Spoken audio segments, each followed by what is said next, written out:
ಗೀತಾ ಮಹಾತ್ಮೆ. ಭಗವದ್ಗೀತೆಯ 2ನೇ ಅಧ್ಯಾಯದ 22ನೇ ಶ್ಲೋಕದಲ್ಲಿ ಮರಣದ ಮರ್ಮವನ್ನು ಶ್ರೀಕೃಷ್ಣ ಹೀಗೆ ವಿವರಿಸುತ್ತಾನೆ. ವಾಸಾಂಸಿ ಜೀರ್ಣಾನಿ ಯಥಾ ವಿಹಾಯ ನವಾನಿ ಗೃಹ್ಣಾತಿ ನರೋಪರಾಣಿ ತಥಾ ಶರೀರಾಣಿ ವಿಹಾಯ ಜೀರ್ಣಾನಿ ಅನ್ಯಾನಿ ಸಂಯಾತಿ ನವಾನಿ ದೇಹಿ.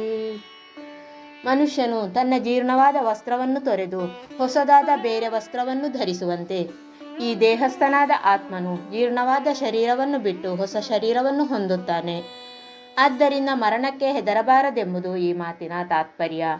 ನಾವು ಉಟ್ಟ ಬಟ್ಟೆಗಳು ಜೀರ್ಣಾವಸ್ಥೆಗೆ ತಲುಪಿದಾಗ ಅದನ್ನು ತೊರೆದು ಹೊಸ ಬಟ್ಟೆಯನ್ನು ಧರಿಸುವಂತೆ ದೀರ್ಘಕಾಲದ ಜೀವನದಿಂದ ಜೀರ್ಣವಾದ ಶರೀರವನ್ನು ಬಿಟ್ಟು ಆತ್ಮನು ಹೊಸ ಶರೀರವನ್ನು ಧರಿಸುತ್ತಾನೆ.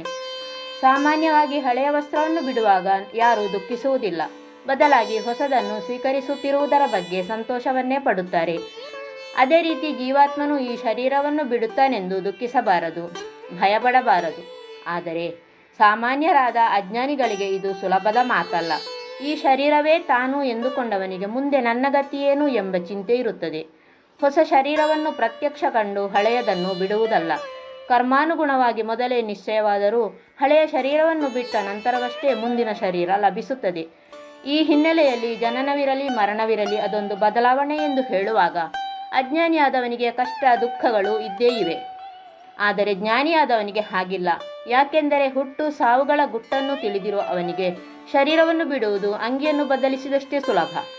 ಅವನಿಗೆ ಮರಣದ ಕುರಿತಾದ ಚಿಂತೆ ಇರಲಾರದು. ಹರಿ ಓಂ.